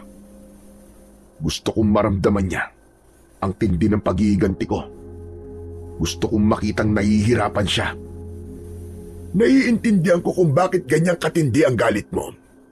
Kahit ako ay nagalit sa Bertuso na yon dahil sa mga ikinuwento mo. Kaya nga po gusto kong makaalis sa lugar na to. Kailangan po ako ng baryo namin. Kailangan po ako ng nanay ko. Saka hindi lang po si Bertuso ang kinakatakutan sa lugar namin. May hinala po kasi ang mga tao sa baryo namin na meron dong gumagalang aswang. May ilan na nga po kasi kaming natagpo ang bangkay. Wakwak po ang tiyan nila at wala na pong lamang loob. Bukod pa ron, halos wala na rin po silang dugo kasi sobrang putla na po ng balat nila. Imposible naman pong mabangis na hayop lang po may gawa nun kasi walang ganong klaseng hayop sa baryo namin. Mukhang aswang nga ang salarin sa patayan na yon. Kung magbabalik ka pala sa inyo, ay dapat may kaalaman ka rin sa pakikipaglaban sa aswang. Yung po ang paniniwala ng ibang tao sa amin. Pero ako, 50-50 po ako. Saka po ako maniniwalang aswang ang may kagagawan nun kapag nakita ko ng harapan yung aswang. Alam mo, Miguel, may mga nilalang, bagay at pangyayari sa mundo na hindi mo na kailangan makita bago ka maniwala.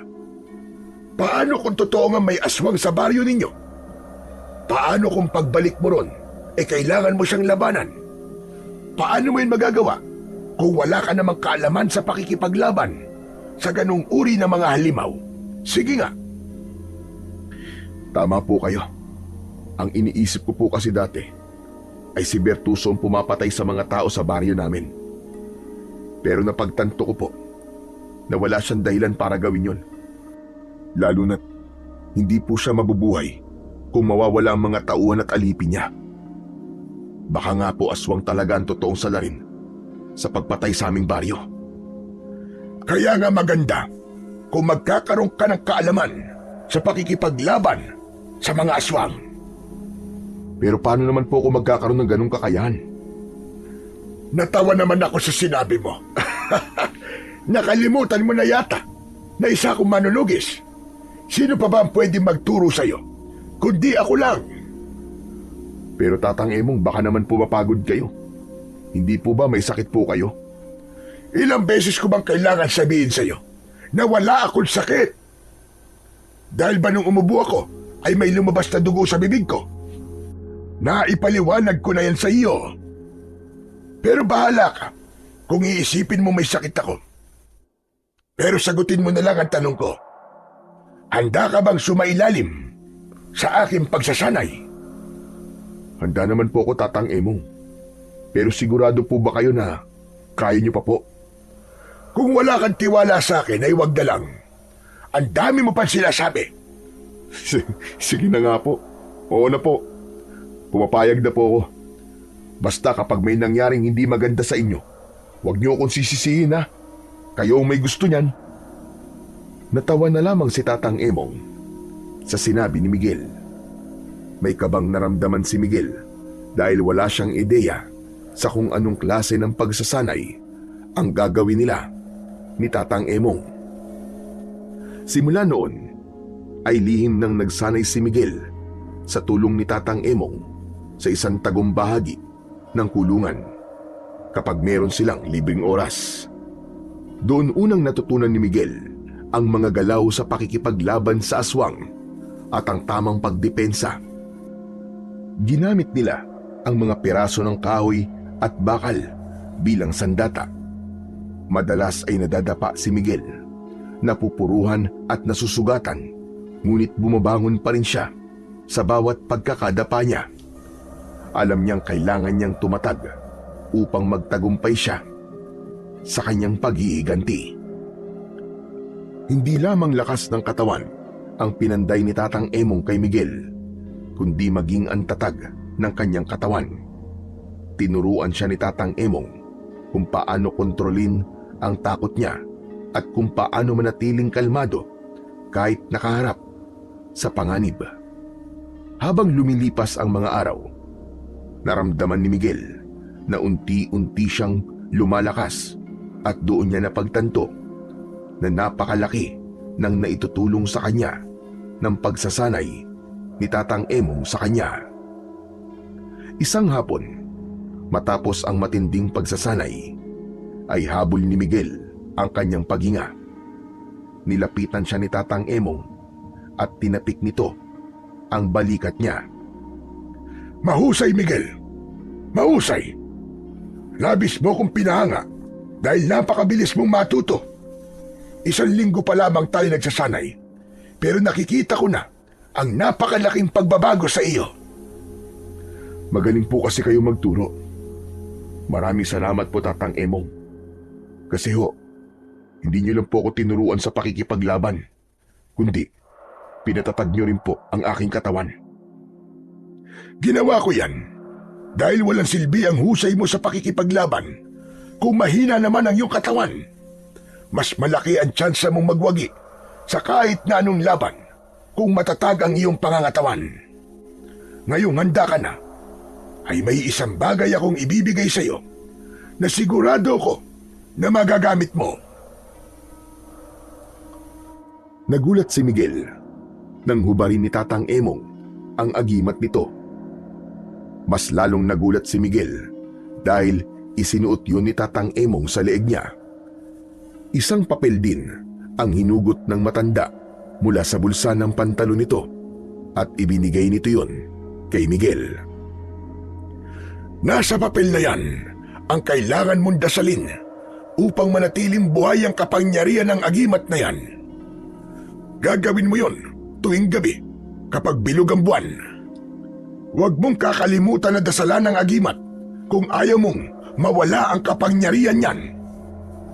Ano po bang ibig sabihin nito? Bakit niyo po ibinibigay ang agimat niyo sa akin?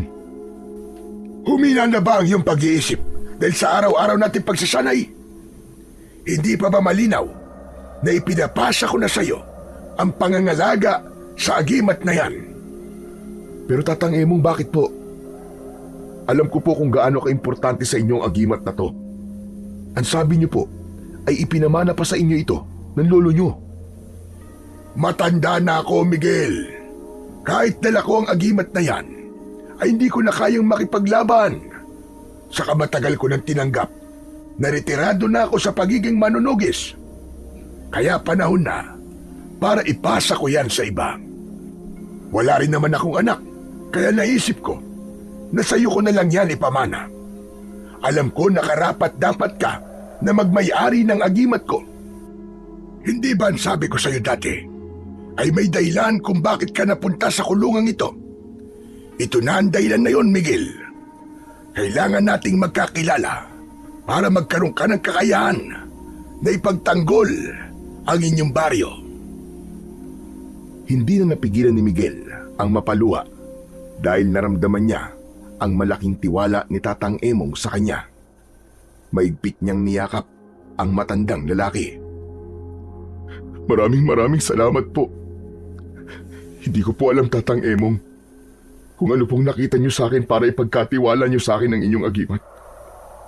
Pero nangangako po ako na gagamitin ko po ito para ipagtanggol ang mga walang kalaban-laban.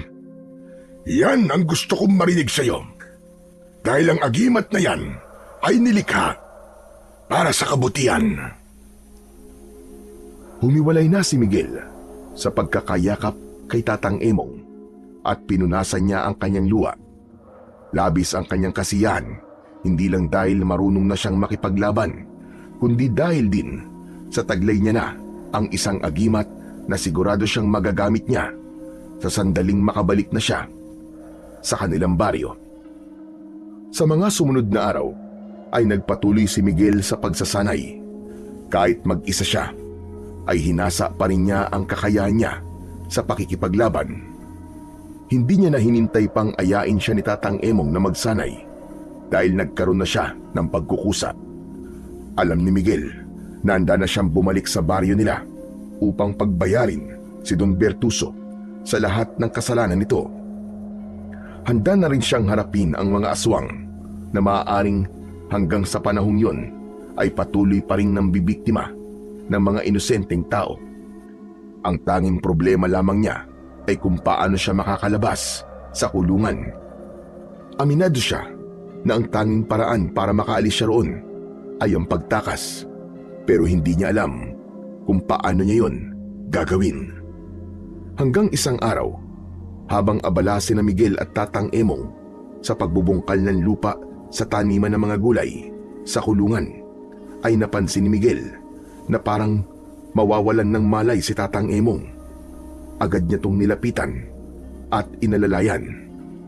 Tatang Emong, ayos lang po ba kayo? Medyo nahihilo lang ako dahil siguro sa init. Ang mabuti pa po siguro magpahinga na po muna kayo. Namumutla na po kayo. Ano ka ba? Kaya ko pa. Sa kasandaling oras na lang naman ay matatapos na tayo rito. Kapag nakapagpahinga na ako, ay magiging maayos na ako. Magsasalita pa sana si Miguel nang biglang nawalan na nga ng malay si Tatang Emong. Mabilis niyang sinalo ang matandang lalaki bago pa yun mabuwal. Natatarantang tumawag ng tulong si Miguel sa iba pang preso. Agad namang sumaklolo ang ilan upang madala sa klinik si Tatang Emong. Agad na inasikaso ng babaeng nurse si Tatang Emong matapos yung madala ni na Miguel sa klinik. Kinausap si Miguel ng nurse at doon niya nalaman ang totoong lagay ng kalusugan ni Tatang Emong. Gumuho ang mundo ni Miguel nang malaman niya na may kanser sa baga si Tatang Emong at matagal nang may taning ang buhay nito. Nang magkamalay na si Tatang Emong, ay hinayaan ng nurse na makausap ito ni Miguel. Nangingilid ang luha niya nang umupo siya sa tabi ng higaan ng matanda. Bakas sa mukha ni Tatang Emong ang labis na panghihina. Tatang Emong, kumusta na po ang pakiramdam niyo? Medyo mabuti-buti na ang pakiramdam ko kumpara kanina. Sabi ko naman sa'yo, kailangan ko lang ng pahinga. Alam ko na po ang totoo, Tatang Emong.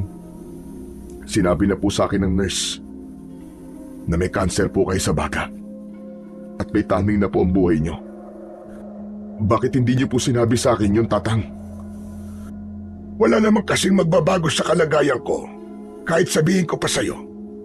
Sa kasatanda kong ito, ay hindi mo ba naisip na mamamatay na ako? Ang sabi niyo po kasi sa akin malakas pa kayo. Sabi ko na nga ba't may sakit kayo Pero hindi niyo sinasabi sa akin. Nagtataka lang po ako kung bakit bigla-bigla ang panghihina niyo. Gusto ko pong malaman kung may kinalaman ng pagpapasa niyo sa akin ng agimat sa nangyayari sa inyo ngayon. Sa totoo lang, ang agimat na yan ang nagpapalakas sa akin. Pero dahil ibinigay ko na to sa'yo, ay mas naging mabilis ang panghihina ng aking katawan. Kung ganun na ibabalik ko na lang po sa inyo ulit ito para lumakas kayo ulit. Mas kailangan niyo po ito kaysa sa akin. Saka hindi ko na rin naman po ito magagamit dahil nandito po ako sa loob ng kulungan. Hindi mo na maaaring ibalik sa akin ang agimat, Miguel. Kapag naipasa na yan, ay hindi na yan pwedeng ibalik sa dati nitong may-ari. Kaya ikaw na talaga ang bagong tagapangalaga niyan. Pero paano po kayo? Baka po kung anong mangyari sa inyo kasi wala na po sa inyo ang agimat. Huwag mo na akong alalahanin, Miguel. Matagal ko nang alam na darating ang araw na mamamatay ako. Tanggap ko na ito, Miguel. Masaya na ako sa mga nagawa ko sa mundong ito at ang tanging hiling ko na lang sa iyo ay ituloy mo ang aking nasimulan. Gamitin mo ang agimat sa pakikipaglaban sa mga aswang. Huwag po kayo magsalita ng ganyan. Matagal pa po kayo mabubuhay. Kung makapagsalita ka naman parang ikaw ang Diyos. Biro lang, Miguel. Alam ko na pinoproblema mo kung paano ka makakaalis sa kulungan na ito. Ang totoo niyan ay matagal ko nang ipinaalam sa iyo kung paano ka makakatakas dito. Wala naman po ako natatandaan na may sinabi po kayo kung paano ako makakaalis sa kulungan Siguro naman ay naaalala mo ang dalawang bagay na itinatuko sa dibdib mo. Yung sili at ekis. Opo. Ang ibig niyo po ba sabihin ay meron yung ibang kahulugan? Meron. Yan ang mga simbolo na tutulong sa iyo para malaman mo kung paano ka makakatakas. Nang sa gayon, ay makabalik ka na sa baryo nyo at magawa mo na ang dapat mong gawin doon. Pero saka ko nasasabihin sa iyo ang kahulugan ng mga tattoo na yan. Inaantok na ako at kailangan ko muna matulog. Pagkagising ko, ay sasabihin ko na kagad sa iyo ang lahat. Sige po. Patulog na po muna kayo. Pero mangako po kayo sa akin Nagigising pa po kayo. Masaya akong nakilala kita, Miguel. Matapos yung sabihin ni Tatang Emong ay pumikit na ito.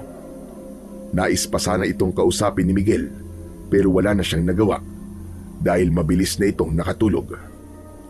Mabigat ang loob na iniwanan niya si Tatang Emong sa klinik. Umasa siya at nagdasal na sana ay wag munang kunin ng Diyos si Tatang Emong. Sa maikling panahon kasi na nakasama niya ito ay labis nang napalapit ang loob niya sa matandang lalaki. Ngunit sa kasamaang palad, hindi na nagising pang muli si Tatang Emong. Sa araw din na yon ay nalaman ni Miguel na pumanaw na si Tatang Emong habang natutulog. Pakiramdam ni Miguel ay gumuho ang kanyang mundo. Hindi niya matanggap na ang kaisa-isang tao na naging kaibigan niya sa loob ng kulungan ay sumakabilang buhay na. Dahil wala ng pamilya si Tatang Emong, ay inilibing ito sa sementeryo na malapit sa kulungan. Laking pasasalamat ni Miguel nang pumayag ang mga pulis na dumalo siya sa paglilibing kay Tatang Emong. Kaya kahit paano ay naging magaan ng pakiramdam niya dahil nagawa niyang ihatid sa huling hantungan ang matanda. Nang nakabalik na si Miguel sa kulungan ay binalot siya ng matinding kalungkutan. Iyak siya ng iyak. Nang sumunod na araw, habang nasa taniman ng mga gulay si Miguel, ay wala siya sa kanyang sarili. Hindi kasi siya sanay na hindi niya kasama si Tatang Emong. Habang nakatulala si Miguel, ay nakita niya ang mga nakatanim na sili na nasa pinakasulok ng pader na nakapalibot sa buong kulungan. Sandali.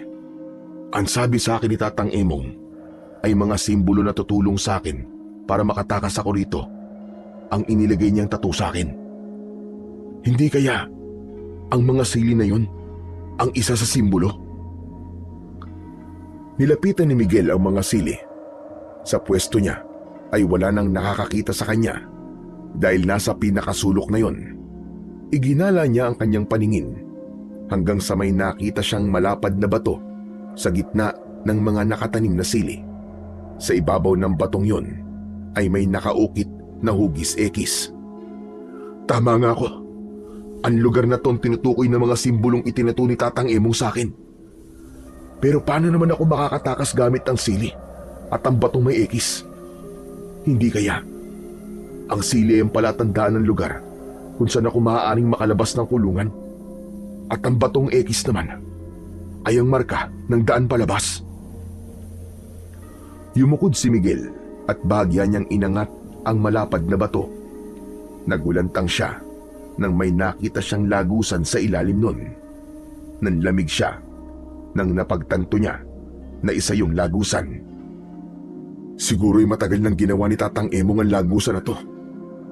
Tatang Emong, kung nasan ka man ngayon ay nagpapasalamat ako sa lahat ng tulong mo sa akin. Nangangako ko na hindi ko po kayo bibiguin. Hindi na nagdalawang isip pa si Miguel. Alam niyang wala nang ibang tamang oras para tumakas siya, kundi sa oras din na yun.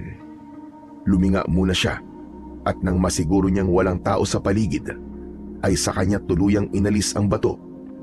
Pumasok siya sa hukay at ibinalik niya ang bato sa dati nitong pwesto.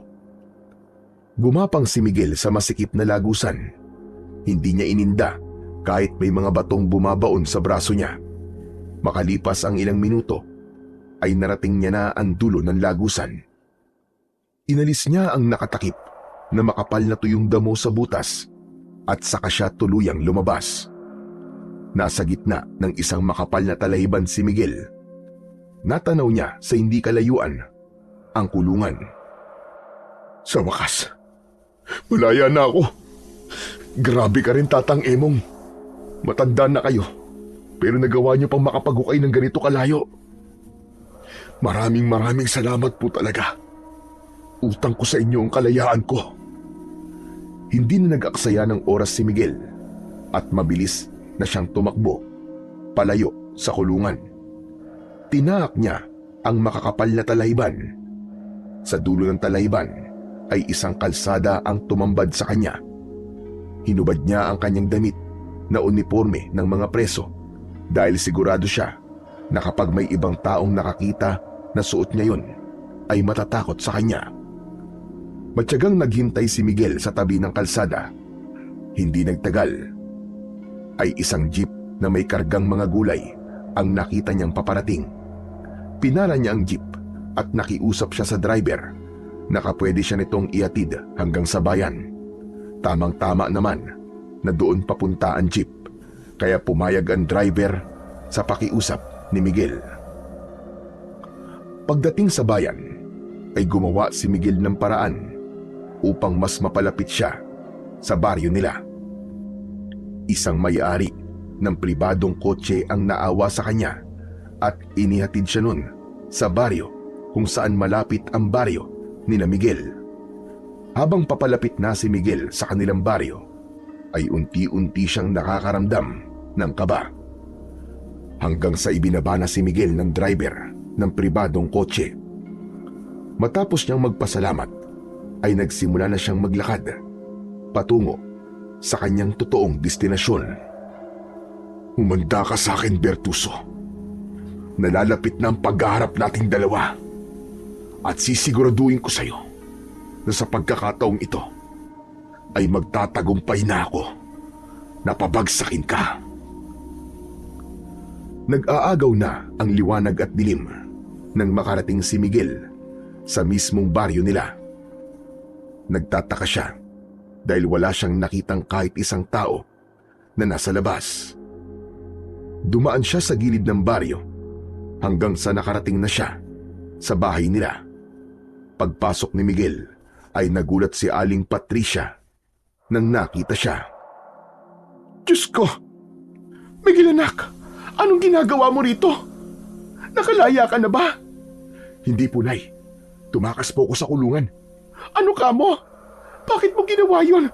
Diyos ko, mas lalo mo lamang pinapahamak ang sarili mo. Panigurado na sa mga oras na ito ay hinahanap ka na ng mga kapulisan. Kaya nga po kailangan ko na magmadali. Kailangan ko na pong gawin kagad ang dahilan kung bakit po ako bumalik dito. At yun ay ang pagbayarin si Bertuso sa kasamaan niya. Lalong-lalo na sa pagpatay niya kay tatay. Pero hindi ka na dapat nagbalik pa dito, Miguel. Bakit po? Hindi po ba kayo masaya na makita niyo ulit ako? Hindi sa ganun, anak. Pero simula na makulong ka, ay marami na nagbago sa baryong ito.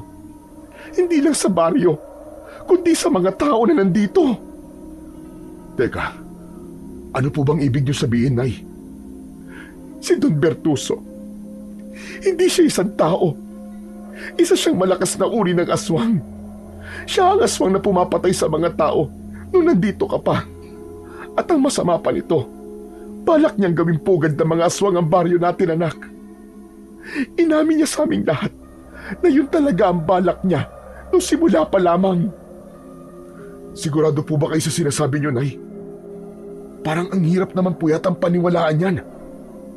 Kahit kami nung una, ay ayaw naming maniwala sa mga isiniwalat ni Don Bertuso.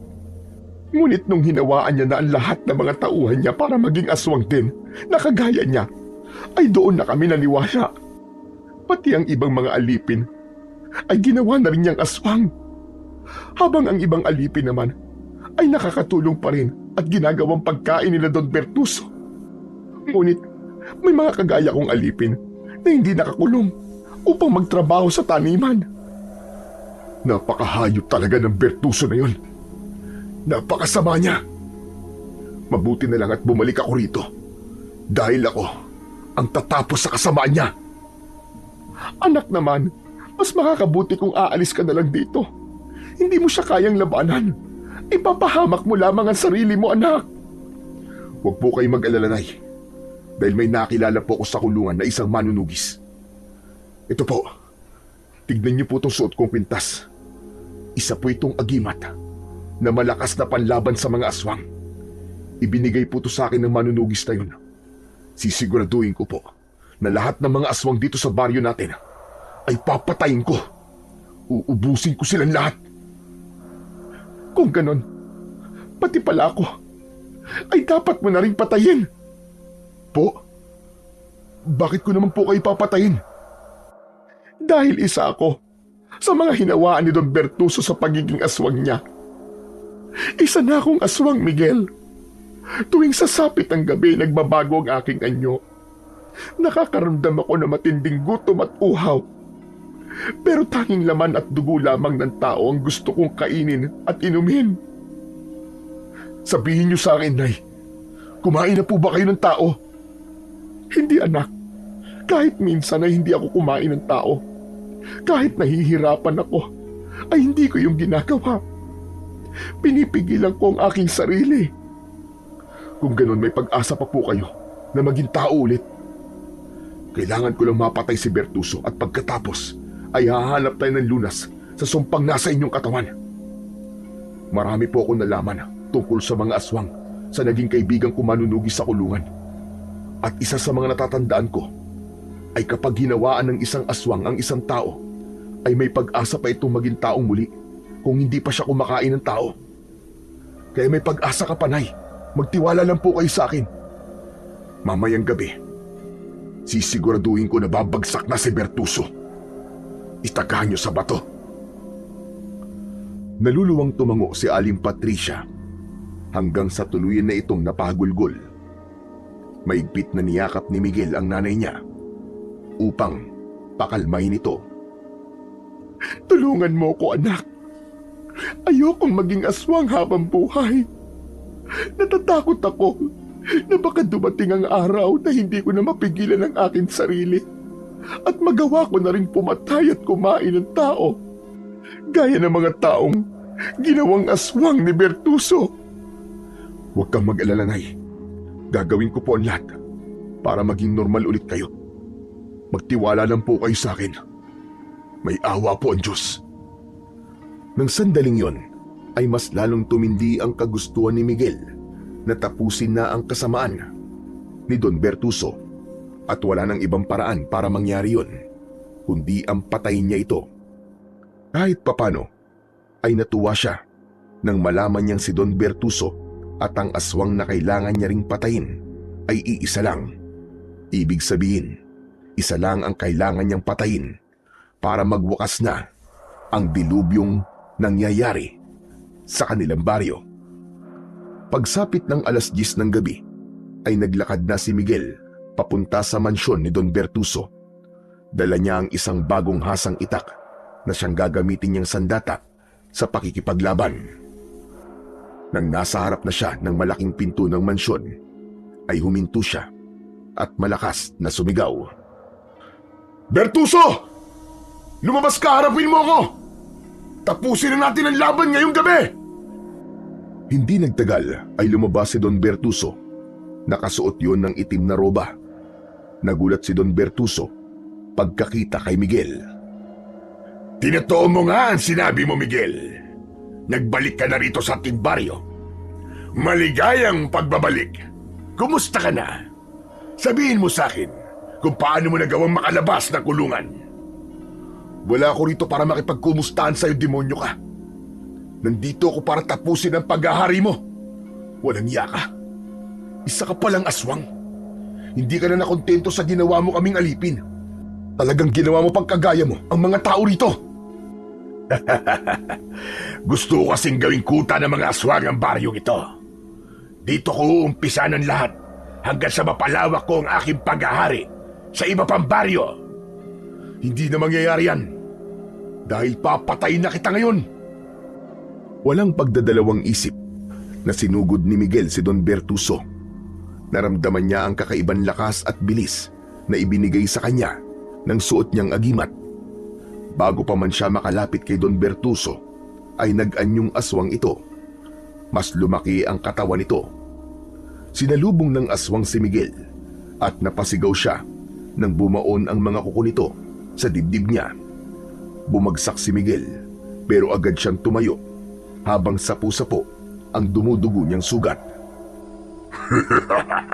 Sa palagay mo ba ay magagawa mo pa akong patayin? Isa kang hangal para hangarin ang bagay na yan. Huwag kang magsalita ng tapos dahil ngayon palang magsisimula ang totoong laban! Muling sumugod si Miguel. Tumalon na mataas ang aswang para sunggaban siya. Agad namang iniwasan ni Miguel ang aswang. Nang bumagsak sa lupa ang aswang, ay itinarak niya sa likod nito ang itak. Malakas na sumigaw ang aswang at nang humarap ito kay Miguel, ay malakas siya nitong tinabig gamit ang matigas nitong braso. Tumalsik si Miguel at nagpagulong-gulong siya sa lupa. Mabilis na tumakbo ang aswang papunta kay Miguel. Tumalon ng aswang at lumapag yun sa ibabaw ni Miguel. Mariin na hinawakan ng aswang ang magkabila ang kamay ni Miguel upang hindi siya makagalaw. Kinalmot si Miguel ng aswang sa dibdib. Sumabit sa kuko ng aswang ang agimat at naputol ang tali nun. Tumalsik sa kung saan ng kwintas. Kinabahan si Miguel nang nawala sa katawan niya ang agimat. Isang malaking pagkakamali na bumalik ka pa rito. Hinayaan na nga kitang mabuhay, pero ikaw talaga ang naghukay sa sarili mong libingan. Ngumanga ng malaki ang aswang upang sakmalin si Miguel. Ngunit bago pa nito yun nagawa, ay isang boses ng babae ang narinig nila. Bertuso! Layuan mo ang anak ko! Nanay! Hindi makapaniwala si Miguel nang makita niya ang nanay niya na nasa anyong aswang. Mabilis yun tumakbo at sumampa ito sa likod ni Don Bertuso. Sinakmal ni Aling Patricia sa leeg si Don Bertuso. Tumayo si Don Bertuso at inalis nito si Aling Patricia sa likod nito. Walang kahirap-hirap na binuhat ni Don Bertuso si Aling Patricia at malakas nito yung ibinalibag sa lupa. Unang tumama ang likod ni Aling Patricia at nahirapan na itong tumayo. Naglagablab ang apoy sa dibdib ni Miguel nang makita ang ginawa ni Don Bertuso sa nanay niya. Mabilis siyang tumayo habang hawak ang itak. Walang hiya ka, Don Bertuso! Katapusan mo na! Buong lakas na isinaksak ni Miguel ang itak sa tapat mismo ng puso ng aswang. Nanlaki ang mga mata ng aswang habang hindi makapaniwalang nakatingin kay Miguel. Hindi ko makakalimutan ang gabing pinatay mo sa harapan ko ang tatay ko. Ngayon oras na para pagbayaran mo ang pagpatay mo sa kanya. Ito na ang oras para singilin kita sa lahat ng kasamaan mo. Siguro nga ay nagtagumpay kang pabagsakin ako. Pero hindi ako papayag na ako lang ang mamamatay ngayong gabi. Isasama kita sa hukay, Miguel! Malakas na umalulong si Don Bertuso. Naramdaman ni Miguel ang mabibilis na yabag na papalapit sa kinaroroonan nila. Nang hilakbot siya, nang nakita niya ang mga aswang na paparating. Hindi na nag-aksaya ng sandali si Miguel. Hinugot niya ang itak mula sa dibdib ni Don Bertuso at ginilitan niya ito sa leeg.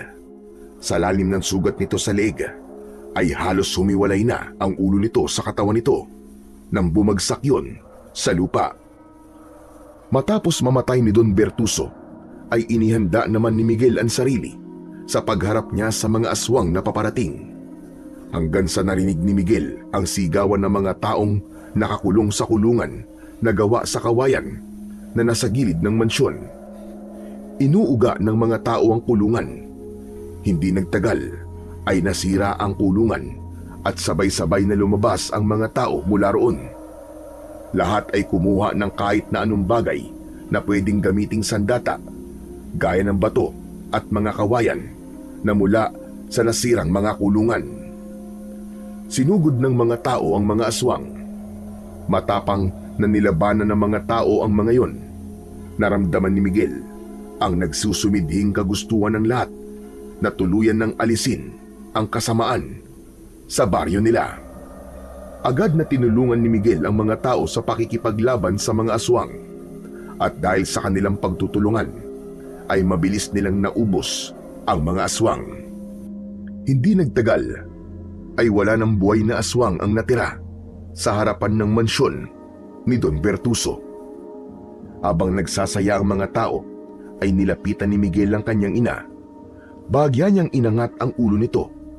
Nasaan yung aswang pa rin? Si Aling Patricia. Nay, gumising po kayo, parang awa niyo na.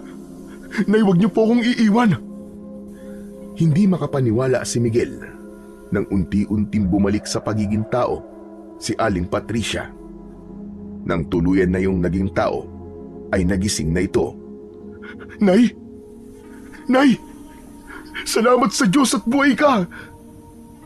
Mahigpit na niyakap ni Miguel si Aling Patricia. Isang bagay ang nakapanya sa likod nito. Nang tignan niya kung ano ang bagay na yon, ay nalaman niya na nakatusok sa likod ng nanay niya ang kanyang agimat na krus. Bahagya yung nagliliwanag. Maingat na kinuha ni Miguel ang agimat.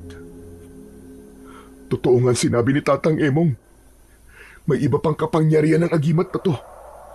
Nay, inalis po ng agimat ko ang pagiging aswang niyo nang tumusok po ito sa inyong katawan. Sa tingin ko po, ay nilinis nito ang sumpang inilagay ni Bertuso sa inyo. Ito na pala ang lunas na kailangan natin. Nararamdaman ko nga, anak. Wala na ang pagiging aswang ko. Maraming salamat sa iyo, Miguel. Salamat dahil bumalik ka rito. Hindi po ba nangako po ko sa inyo na babalikan ko po kayo? Isa pa, hindi ko po kayang pabayaan kayo. Kaya ginawa ko po ang lahat para makatakas sa kulungan. At wala po akong pinagsisisihan sa ginawa ko na yun.